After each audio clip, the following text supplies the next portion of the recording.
गंदे बदनुमा 20 साल पुराने फर्नीचर को बिल्कुल शीशे की तरह चमकाएं।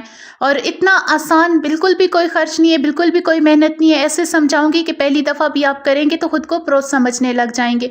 आपके बगैर रंग के फर्नीचर से मेल के निशानात, हाथों के जो निशानात होते हैं वो भी रिमूव हो जाएंगे, ग्रेन भी विजिबल हो जाएंगे और चमक भी आ जाएगी। अगर फर्नीचर पर फफूंदी फंगस लग गई है तो उसको भी हटाने का तरीका बताऊंगी और 100% इससे, इस पॉलिश से उसके खतरात कम हो जाएंगे। अगर आपके फर्नीचर को दीमक लग गई है तो वो भी इससे 100% तक खत्म हो जाएगी, मेल के निशानात खत्म हो जाएंगे और आइंदा दीमक का खतरा भी कम हो जाएगा। शीशे जैसी चमक आ जाएगी और वो भी इतना जल्दी जितना झूठ हो, लेकिन ये सच है। मैं आपके साथ लाइव प्रूफ शेयर करूंगी। बिस्मिल्लाहिर्रहमानिर्रहीम। अस्सलाम वालेकुम, कैसे हैं आप सब।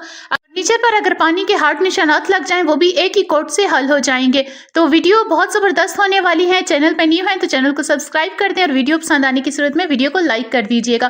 पुराने से पुराना फर्नीचर हो, आप इसकी मदद से चमका सकते हैं और आपके बहुत कम खर्च लगने वाला है। जो जो चीज़ें आपको लेनी है, जो सामान, वो सब मैं आपको वीडियो में डिटेल के साथ समझाऊंगी। वीडियो एंड तक लाजमी देखिएगा। इतना आसान और डिटेल के साथ आपको समझाऊंगी कि घर की खवातीन भी ये काम बहुत आसानी से कर सकेंगी और आपको बहुत पसंद आने वाला है। इसके लिए बहुत ज़्यादा सामान की ज़रूरत भी नहीं है और अगर आप एक दफ़ा ख़रीद लेते हैं तो आप काफ़ी अरसे तक बेफिक्र हो जाते हैं। लेकिन उसके लिए आपने वीडियो को मुकम्मल देखना है। इसमें कुछ एहतियातें भी आपके साथ शेयर की गई हैं और फ़ायदे और नुकसानात भी। आपने अच्छी कंपनी की ICI की या मास्टर की वार्निश ले लेनी है। अच्छी कंपनी की वार्निश लॉन्ग लास्टिंग होती है और डार्क नहीं होती और थोड़ी थिक भी होती है, की होती है। तो इसमें हल करने के लिए आपने 1 हिस्सा वार्निश और 3 हिस्सा केरोसिन ऑयल, मिट्टी का तेल जिसे बोलते हैं, तारपीन तेल या पेट्रोल का इस्तेमाल करना है। ये अच्छी उसमें सॉल्युबल है, तो आपने किसी भी ऑयल का इस्तेमाल कर लेना है। यहाँ मैं मिट्टी का तेल ले रही हूँ। 3 हिस्से मैंने मिट्टी का तेल लिया है और 1 हिस्से वार्निश ले लेनी है। आपने इसे पतला घोल बना लेना है, मतलब पतली हो, थिक ना हो।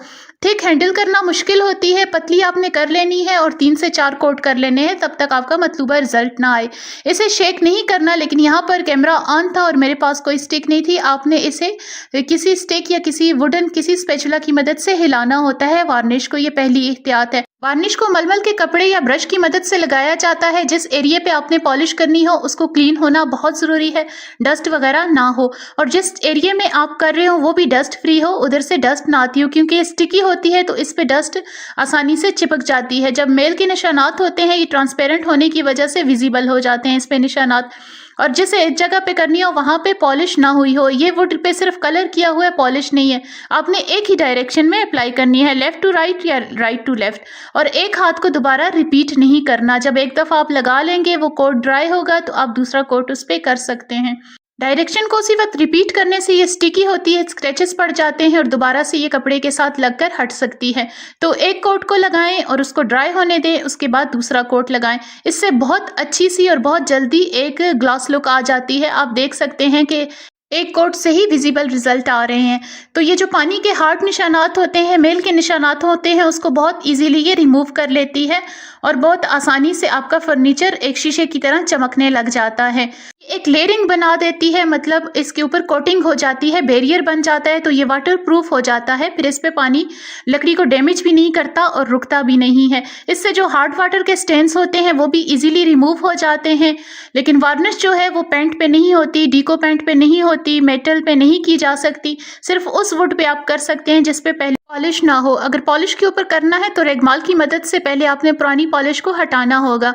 पेंट पे भी ये नहीं हो सकती, नहीं ठहरती, तो इससे बहुत अच्छी सी चमक आ जाती है। लकड़ी की उम्र में भी इजाफा होता है और बगैर पॉलिश के फर्नीचर में बहुत अच्छे से ग्रेन्स विजिबल हो जाते हैं जिसमें रंग ना लगा हो उस वुड पे, और बहुत अच्छी सी कोटिंग हो जाती है। इससे बहुत चमक भी पैदा हो जाती है। तो आप इस तरह कोरे का लकड़ी पे भी रेगमाल से सतह को हमवार कर लें और फिर वार्निश अप्लाई कर सकते हैं, तो बहुत अच्छी सी इससे लेयरिंग आ जाएगी और इसके ग्रेन्स भी विजिबल हो जाएंगे, खूबसूरती में बहुत इजाफा करेगी और ये वाटर प्रूफ हो जाएगी।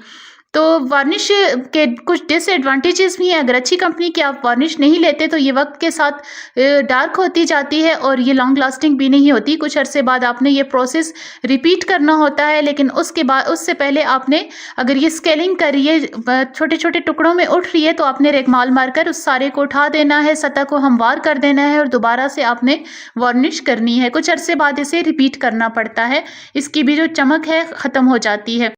आप इसे अपने वुडन फ्लोर्स पे लगा सकते हैं, वुड के पैनल्स हैं अगर वॉल पे उस पे लगा सकते हैं, स्टेयर्स पे लगा सकते हैं।